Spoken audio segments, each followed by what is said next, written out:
Welcome to Not Milk Never Milk. Subscribe if you're lactose intolerant.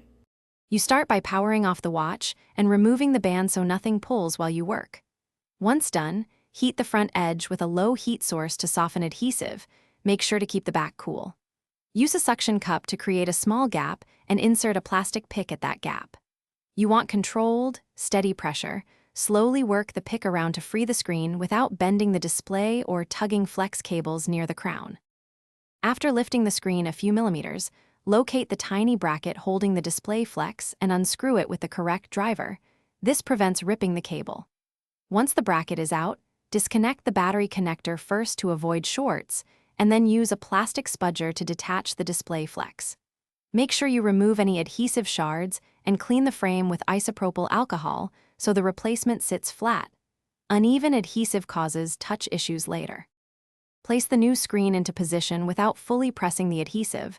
Reconnect the display flex and tighten the bracket screws to secure it.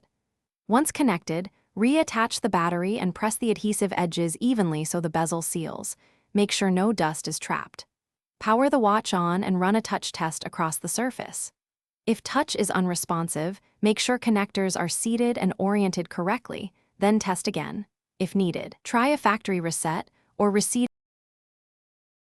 Thanks for watching. If this was helpful, leave a like and consider subscribing. See you next time.